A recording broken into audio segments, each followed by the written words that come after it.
Students, कैसे हो आप सब। आई होप आप अच्छे होंगे। तो चलिए फिर स्टार्ट करें आज की क्लास। आज हम करेंगे 9th क्लास का 8वां चैप्टर स्टार्ट। ठीक है, वो क्या है, चतुर्भुज। अब ये जो पूरा चैप्टर है इसमें हम किसके बारे में पढ़ेंगे, चतुर्भुज के बारे में। चतुर्भुज क्या होता है आप लोग जानते होंगे। त्रिभुज जानते हैं। त्रिभुज क्या होता है, जो तीन भुजाओं से घिरी हुई बंद जो आकृति होती है उसको क्या कहते हैं, त्रिभुज कहते हैं। तो इसी प्रकार हम इस चैप्टर में पढ़ेंगे चतुर्भुज के बारे में। ठीक है, तो आज हम पढ़ेंगे इस चैप्टर का जो बेसिक है वो। ठीक है, तो हम पढ़ेंगे कि चतुर्भुज के बारे में डिटेल से पढ़ेंगे। चतुर्भुज किस प्रकार का होता है, कौन कौन से चतुर्भुज होते हैं। ठीक है, चतुर्भुज क्या होता है, सबसे पहले तो आप लोगों को पता होना चाहिए कि चतुर्भुज होता क्या है। चतुर मतलब चार, भुजा मतलब चतुर्भुज, भुज मतलब भुजा यानी चार भुजा। नाम से पता चल रहा है चतुर्भुज। तो जो चार भुजाओं से घिरी हुई बंद आकृति होती है उसको क्या कहते हैं, चतुर्भुज कहते हैं। जैसे ये कोई चतुर्भुज है, इसमें कितनी भुजा है, 1 2 3 और 4। तो चतुर्भुज की आप लोग परिभाषा क्या दोगे, साथ साथ नोट कर लेना कि चार भुजाओं से घिरी हुई बंद आकृति को क्या कहते हैं, चतुर्भुज कहते हैं। तो ये है एक चतुर्भुज। ठीक है, अब एक चतुर्भुज में ये क्या है, चतुर्भुज है तो एक चतुर्भुज में कितनी होती है, चार तो भुजाएं होती है। ठीक है, अब चतुर्भुज में भुजाएं कौन कौन सी है, एक तो AB भुजा है, फिर BC है, उसके बाद CD है, उसके बाद DA है। तो एक चतुर्भुज में चार भुजाएं होती है, चार ही एंगल होते हैं। अब ये चार क्या बन रहे हैं यहाँ पर, कोण। ठीक है, तो एक चतुर्भुज में कोण कितने होते हैं, चार कोण होते हैं। कौन कौन से, कोण A, कोण B, कोण C और कोण D। चतुर्भुज का नॉर्मल बेसिक भी आप लोगों को पता होना चाहिए कि चतुर्भुज में कितनी भुजाएं होती है, कितने कोण होते हैं, शीर्ष कितने होते हैं, विकर्ण क्या होता है। आ रहा है समझ में। तो ये तो हो गए कोण। ठीक है, चार भुजाएं होती है, चार ही कोण होते हैं और चार ही शीर्ष होते हैं। ये क्या होते हैं, चतुर्भुज के शीर्ष। शीर्षों के बारे में वैसे में डिटेल से नहीं पढ़ना। ठीक है, ये क्या है, शीर्ष है। ठीक है, ये तो शीर्ष हो गया इसका। और ये क्या होता है चतुर्भुज का, विकर्ण। चतुर्भुज के ये क्या हो गए, सम्मुख कोणों को मिलाने वाली जो भुजा होती है उसको क्या कहते हैं, विकर्ण। तो विकर्ण कितने होते हैं, एक चतुर्भुज में 2 विकर्ण होते हैं। ठीक है, एक तो ये और एक ये विकर्ण। तो कितने विकर्ण हो गए यहाँ पर, 2 विकर्ण। कौन कौन से, एक तो AC और दूसरा विकर्ण BD। तो चतुर्भुज में कितने विकर्ण हो गए, 2 विकर्ण। ठीक है, यदि आपको पूछ लिया जाए कि चतुर्भुज के अवयव, चतुर्भुज में कितने अवयव होते हैं, तो चतुर्भुज में कितने होते हैं, 10 होते हैं। शीर्ष तो ज्यादा जरूरी नहीं है। तो कितने हो गए, 4 भुजाएं होती है, 4 ही कोण होते हैं और 2 विकर्ण होते हैं। तो कितने हो गए, 8 और 2 10। ठीक है, तो ये हो गया आपका चतुर्भुज। तो ये तो हो गया चतुर्भुज का नॉर्मल बेसिक। ठीक है, अब हम पढ़ेंगे कि चतुर्भुज की परिभाषा आप लोगों को पता है, बता दिए मैंने। आप साथ साथ नोट कर लेना कि चार भुजाओं से घिरी हुई जो बंद आकृति होती है उसको चतुर्भुज कहते हैं। और चतुर्भुज में कितने, 2 विकर्ण होते हैं, 4 कोण होते हैं और 4 ही भुजाएं होती है। और इसके अलावा क्या है, चतुर्भुज में जो चारों कोण होते हैं, चारों कोणों का योग कितना होता है, 360 डिग्री के बराबर होता है। ठीक है, और ये क्या होता है, शीर्ष होता है। ठीक है, चतुर्भुज में शीर्ष भी कितने होते हैं, 4 ही होते हैं। तो चतुर्भुज में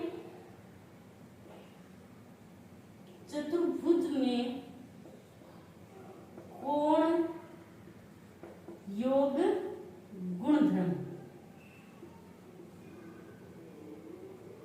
चतुर्भुज में कोण योग गुणधर्म ये क्या होता है, ये होता है कि चतुर्भुज के जैसे त्रिभुज भी होता है ना, त्रिभुज का कोण योग गुणधर्म।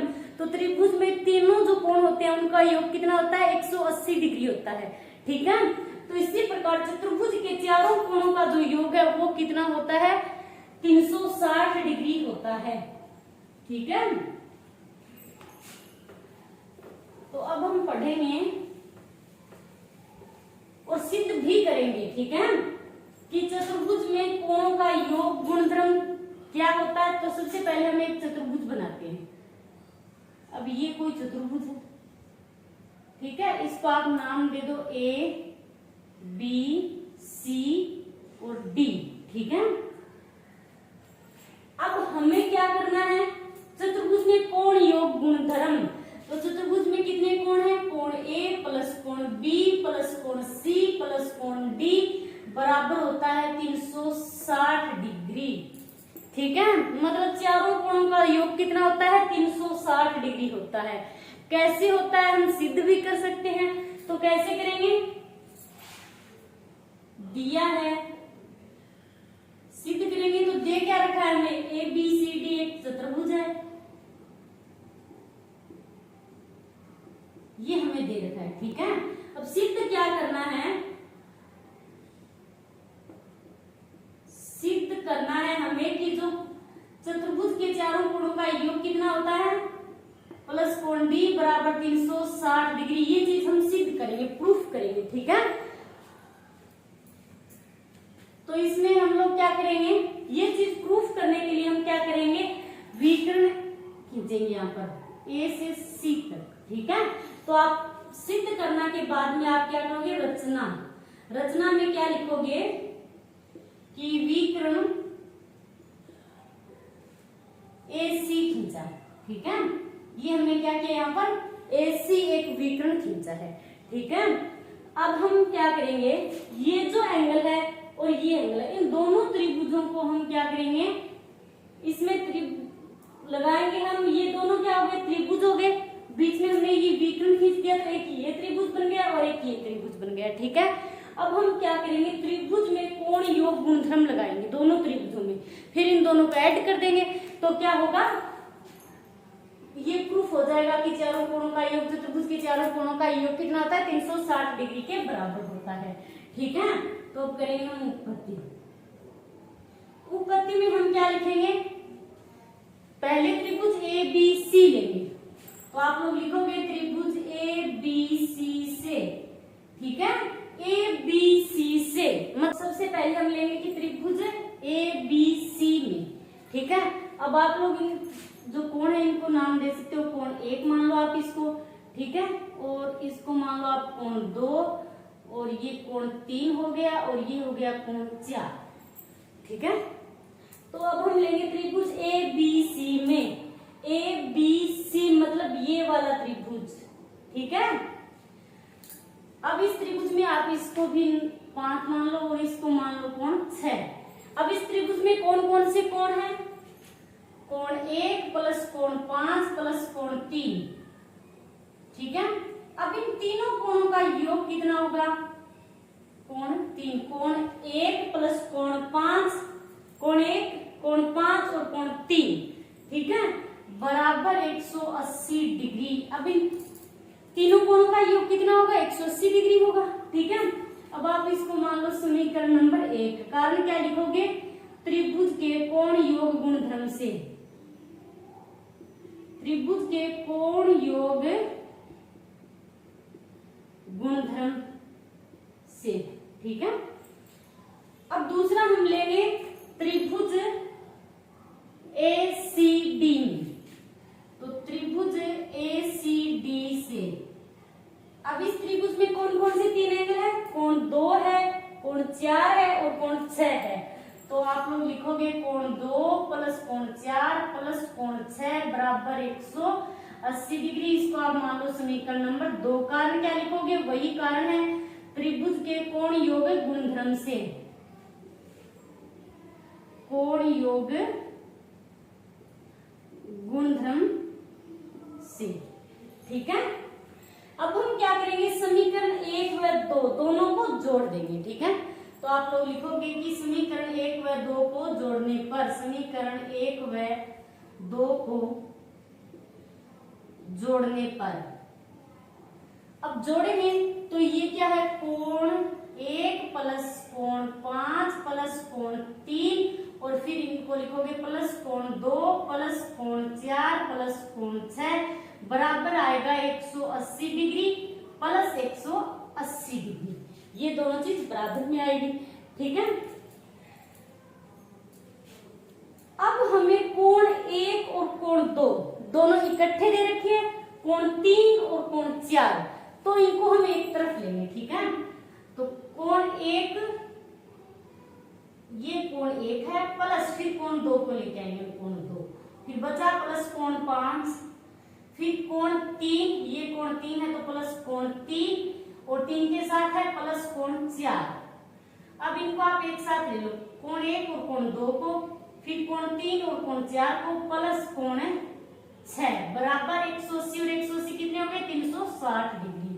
अब इनको हमने इकट्ठा क्यों लिया है, क्योंकि कोण 1 और कोण 2 को जोड़ेंगे तो क्या बनेगा, कोण ए बनेगा पूरा, ठीक है।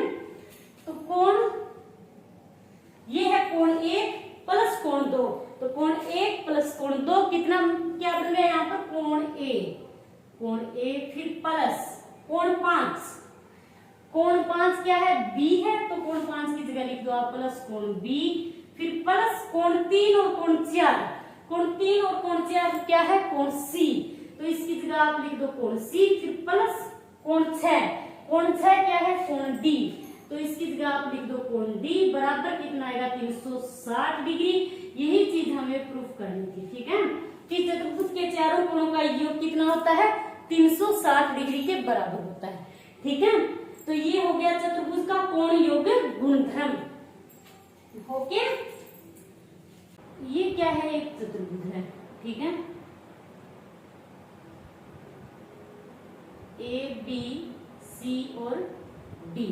अब ये क्या है, चतुर्भुज है, ठीक है।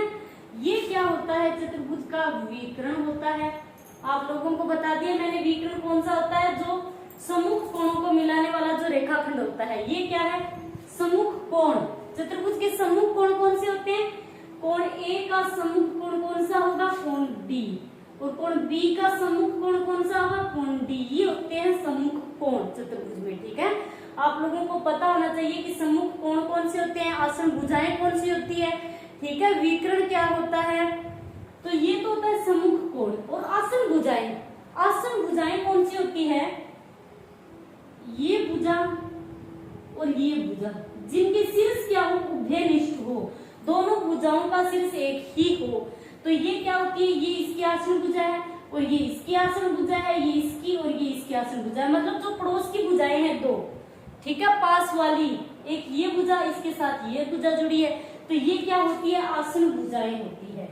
आ रहा है समझ में। और सम्मुख भुजा कौन सी होती है, ये तो सम्मुख कोण हो गए, ठीक है। सम्मुख भुजाएं कौन सी होती है, एबी जो भुजा है, एबी भुजा की सम्मुख भुजा कौन सी है, एबी की सम्मुख भुजा कौन सी होगी, सीडी।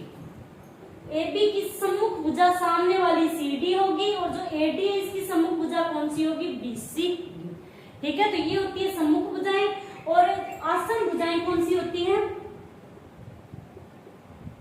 आसन भुजाएं, आसन भुजाएं होती है एडी, ये जो एडी भुजा है इसकी आसन भुजा एबी,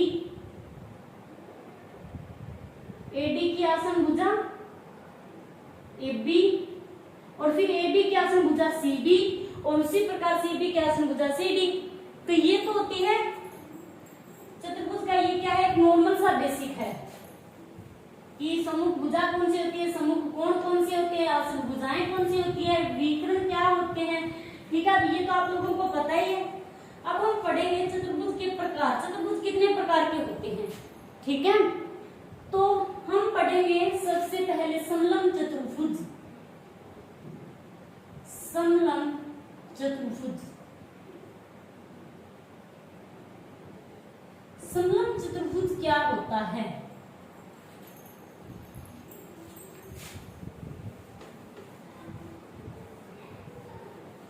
समलंब चतुर्भुज होता है कि जिसकी सम्मुख भुजाओं का एक जोड़ा समांतर हो।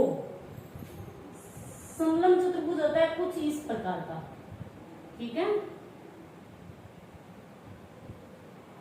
समलंब चतुर्भुज की परिभाषा क्या होती है, जिसकी सम्मुख भुजाओं का एक जोड़ा समांतर हो। सम्मुख भुजाएं कौन सी होती है? जो AB भुजा है इसकी सम्मुख भुजा CD है, और जो AD है इसकी सम्मुख भुजा CB है। ठीक है, तो समलंब चतुर्भुज की परिभाषा आप लोग नोट कर लेना साथ साथ कि सम्मुख भुजाओं का यदि एक जोड़ा, एक युग्म क्या हो? समांतर हो, तो वह क्या होता है? समलंब चतुर्भुज होता है। समांतर का मतलब क्या होता है? कि उनके बीच की दूरी हमेशा समान रहती है। तो समलंब चतुर्भुज में कौन सा जोड़ा समांतर है? AB समांतर है CD। अब इनकी दूरी क्या है? समान है। आप इसको चाहे कितना भी बढ़ा लो, एक दूसरे को कहीं पर भी कभी नहीं काटेंगे। ठीक है, तो वे होते हैं समांतर। और यदि हम AD जो भुजा है और BC भुजा है, इसको हम बढ़ाएंगे तो एक दूसरे को ये आपस में काट सकती है। ठीक है, तो ये समलंब चतुर्भुज क्या होता है कि चतुर्भुज की सम्मुख भुजाओं का एक जोड़ा समांतर हो। ठीक है, हो सकता है दोनों भी हो, बट एक होना जरूरी है। ठीक है, तो एक जोड़ा समांतर हो तो उसको क्या कहते हैं? समलंब चतुर्भुज कहते हैं। तो ये है समलंब चतुर्भुज परिभाषा, आप लोग नोट कर लेना। ये तो हो गया समलंब चतुर्भुज। अब इसके बाद हम पढ़ेंगे जो पतंगाकार चतुर्भुज होता है, पतंग। ठीक है, पतंग के आकार का जो चतुर्भुज होता है,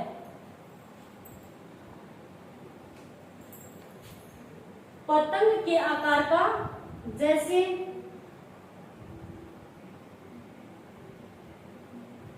ये क्या है? पतंग के आकार का एक चतुर्भुज बना दिया मैंने। ठीक है, A B C और D, ये क्या है? पतंग। अब इस चतुर्भुज को क्या कहते हैं? इस चतुर्भुज में क्या होता है कि आसन भुजाओं का, ये क्या है? आसन भुजाएं हैं।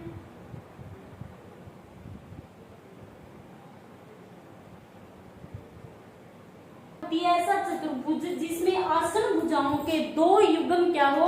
बराबर हो, तो उसे क्या कहते हैं? पतंगाकार चतुर्भुज कहते हैं। आसन भुजाओं के दो युग्म बराबर हो। आसन भुजाएं कौन सी होती है? जो पड़ोस वाली होती हैं। ठीक है, अब एक तो ये भुजा और एक ये भुजा, ये दोनों भुजाएं क्या है? आसन भुजाएं हैं। और इन दोनों भुजाएं क्या है? इसमें दो दो कटा, इसका मतलब क्या है? ये दोनों भुजाएं आपस में बराबर है। और ये जो नीचे वाली है आसन भुजाएं, एक ये भुजा एक ये भुजा, ये दोनों क्या है? आसन भुजाएं हैं। और इन दोनों की लंबाई क्या है? बराबर है, क्योंकि दोनों भुजाओं पर एक एक कट लगे हुए हैं। ठीक है, तो इस प्रकार का जो चतुर्भुज होता है इसको क्या कहते हैं? पतंगाकार चतुर्भुज। ठीक है, तो इसकी परिभाषा आप लोग नोट कर लेना साथ साथ कि ऐसा चतुर्भुज जिसमें आसन भुजाओं के दो जोड़े बराबर हो। ठीक है, आसन भुजाओं के दो जोड़े बराबर हो, एक तो ये जोड़ा बराबर हो गया और एक ये जोड़ा बराबर हो गया। ठीक है, तो इस प्रकार का जो चतुर्भुज होता है वो क्या होता है? पतंगाकार चतुर्भुज होता है। इसमें क्या होता है? कोण B जो है वो क्या होगा? कोण D के बराबर होगा। ये कोण तो आपस में बराबर होंगे ही होंगे। ठीक है, इनका हम कुछ नहीं कह सकते, कोण A और कोण C का। ठीक है, अब आप लोगों को इस चतुर्भुज के बारे में पता होना चाहिए। ठीक है, तो मतलब इसका क्या है? आसन भुजाओं के दो जोड़े क्या होते हैं? बराबर होते हैं। कौन कौन से? ये जो AD है, AD किसके बराबर है? AB के बराबर है। AD किसके बराबर होगा? AB के बराबर। आसन भुजाओं का जोड़ा है ये। दूसरा क्या है? CD, CD किसके बराबर होगा? CB के, CB के। ठीक है, तो ये हो गया पतंग के आकार का चतुर्भुज। 3 नंबर समांतर चतुर्भुज। सबसे मोस्ट इंपोर्टेंट जो चतुर्भुज है वो क्या है? समांतर चतुर्भुज। समांतर चतुर्भुज के आधार पर इसमें जो क्वेश्चन है ये पूरा चैप्टर ही किसका है? समांतर चतुर्भुज के आधार पर है। ठीक है, तो तीसरा हम पढ़ेंगे समांतर चतुर्भुज। इसके बारे में आप लोगों को अच्छे से जानकारी होनी चाहिए कि समांतर चतुर्भुज क्या होता है, क्योंकि ये पूरा चैप्टर इसी पर डिपेंड है। ओके, तो समांतर चतुर्भुज ये तो हो गया। समलंब चतुर्भुज आप लोग जान गए, जिसका एक जोड़ा क्या हो? सम्मुख भुजाओं का एक युग्म समांतर हो। ठीक है, दूसरा है पतंग के आकार का जो चतुर्भुज होता है वो किस प्रकार का होता है? जिसमें आसन भुजाओं के दो युग्म क्या होते हैं? बराबर होते हैं। तो ये तो हो गए समलंब चतुर्भुज और पतंग के आकार का जो चतुर्भुज है वो। अब हम पढ़ेंगे समांतर चतुर्भुज। तो समांतर चतुर्भुज का आकार किस परिभाषाएं आप लोग साथ साथ नोट करते जाना, ठीक है। ये होता है समांतर चतुर्भुज ए बी सी और डी। ये क्या है? समांतर चतुर्भुज है। अब समांतर चतुर्भुज किसे कहते हैं? जिसमें सम्मुख भुजाओं के दो जोड़े समांतर हो, सम्मुख भुजाओं के दो जोड़े समांतर हो तो उसको क्या कहते हैं? समांतर चतुर्भुज कहते हैं। आप लोग परिभाषा नोट कर लेना साथ साथ। ऐसा चतुर्भुज जिसमें सम्मुख भुजाओं के दो जोड़े यदि समांतर हो तो वह क्या होता है? समांतर चतुर्भुज होता है। सम्मुख भुजा मतलब ये भुजा जो है एडी भुजा, इसकी सम्मुख भुजा कौन सी होगी? बीसी होगी। और ये दोनों भुजाएं क्या होगी? समांतर होगी। आ रहा है समझ में? सम्मुख भुजाओं के दो जोड़े समांतर होते हैं इसमें, ठीक है। दूसरा क्या है? जो सीडी है वो एबी की सम्मुख भुजा है और ये भी क्या होगी? समांतर होगी। आप कितना भी भिड़ा लो एक दूसरे को, कहीं पर भी नहीं काटेंगे, ठीक है। तो समांतर चतुर्भुज की ये तो परिभाषा हो गई, आप लोग नोट कर ली होगी आप लोगों ने, ठीक है। तो ये होता है समांतर चतुर्भुज, इसमें दो समान सम्मुख भुजाओं के दो जोड़े समांतर होते हैं। सम्मुख मतलब आमने सामने मुख वाली जो भुजा होती है, जैसे एडी भुजा है, एडी इसके समांतर कौन सी होगी? बीसी भुजा होगी। ये दोनों भुजाएं क्या होगी? समांतर होगी। और फिर दूसरी कौन सी है? एबी जो भुजा है, ये एबी भुजा किसके समांतर होगी? सीडी के। अब इसमें दो भुजाओं के आमने सामने की भुजाओं के दो जोड़े समांतर होते हैं। तो ये जोड़ा समांतर है, दूसरा ये जोड़ा समांतर है, तो ये होता है समांतर चतुर्भुज, ठीक है। अब हम पढ़ेंगे समांतर चतुर्भुज के प्रकार। समांतर चतुर्भुज के प्रकार।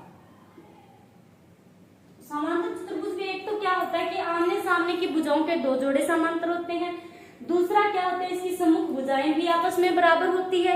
आप लोगों को पता होगा समांतर चतुर्भुज की परिभाषा, इसके आमने सामने की भुजाएं क्या होती है? बराबर होती है। और प्रत्येक कोण 90 डिग्री का नहीं होता, इसमें कोई भी 90 डिग्री का कोण नहीं बनता यहाँ पर, ठीक है।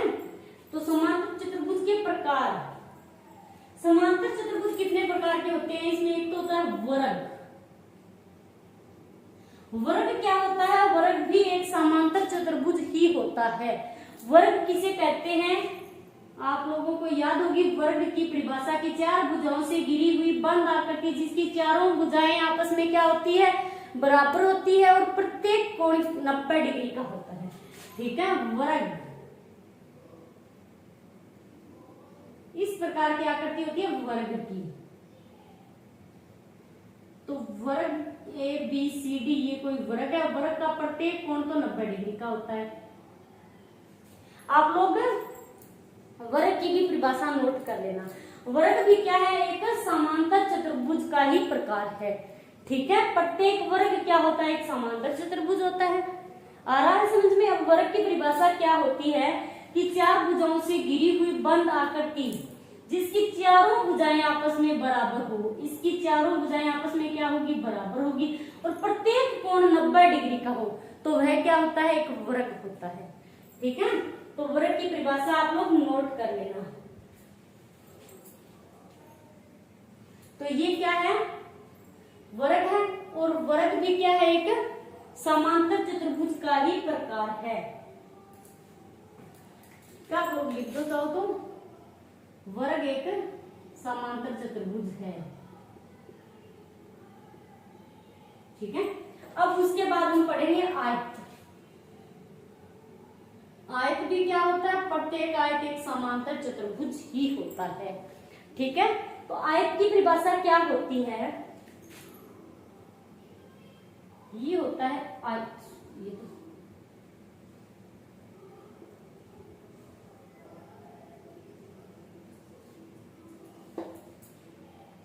ये होता है आयत। ए बी सी डी ये क्या है? आयत। आयत एक समांतर चतुर्भुज ही होता है, ठीक है। आयत की परिभाषा क्या होती है कि चार भुजाओं से घिरी हुई बंद आकृति जिसकी आमने सामने की भुजाएं बराबर हो। आमने सामने की, ये क्या है, भुजा एक कट किया हुआ है, इस पर भी एक कट, मतलब ये आमने सामने की भुजाएं बराबर है और ये आमने सामने की भुजाएं बराबर है। ठीक है, तो चार भुजाओं से घिरी हुई बंद आकृति जिसकी आमने सामने की भुजाएं क्या हो, बराबर हो और प्रत्येक कोण 90 डिग्री का हो, तो उसे क्या कहते हैं, आयत कहते हैं। आयत भी एक समांतर चतुर्भुज का ही प्रकार होता है। ठीक है, अब आप लोग नोट कर लेना परिभाषाएं साथ साथ में। ठीक है, तीसरा हम पढ़ेंगे अब समचतुर्भुज।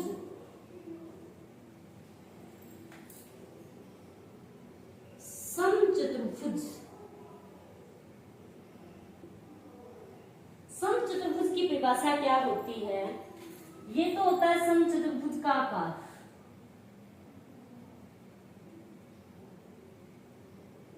ठीक है, तो समचतुर्भुज किसे कहते हैं, चार भुजाओं से घिरी हुई बंद आकृति जिसकी चारों भुजाएं ही आपस में बराबर होती है। ठीक है, और प्रत्येक कोण 90 डिग्री का नहीं होता है, तो ये होता है समचतुर्भुज। आ रहा है समझ में? समचतुर्भुज क्या होता है, चार भुजाओं से घिरी हुई बंद आकृति जिसकी चारों भुजाएं आपस में बराबर होती है। ठीक है, और समचतुर्भुज भी क्या होता है, एक समांतर चतुर्भुज का ही प्रकार होता है। ठीक है, समचतुर्भुज भी एक समांतर चतुर्भुज है। ओके, तो ये हो गया समचतुर्भुज। अब ये तो हो गया इस चैप्टर का नॉर्मल बेसिक। ठीक है, इसके बाद हम पढ़ेंगे परमेय। आ रहा है समझ में? अब आयत और समांतर चतुर्भुज, ये दोनों क्या होते हैं, इन दोनों में फर्क क्या होता है। आयत में तो 90 डिग्री का कोण होता है और समांतर चतुर्भुज में 90 डिग्री का कोण नहीं होता है। ठीक है, अब समचतुर्भुज और समांतर चतुर्भुज की क्या विशेषता है, वर्ग और समचतुर्भुज। अब इनकी क्या होती है, समचतुर्भुज की भी चारों भुजाएं बराबर होती है और वर्ग की भी चारों भुजाएं आपस में बराबर होती है, बट फर्क इतना होता है कि इसमें तो वर्ग में 90 डिग्री का कोण बनता है, प्रत्येक कोण 90 डिग्री का होता है, जबकि समांतर समचतुर्भुज में प्रत्येक कोण 90 डिग्री का नहीं होता है।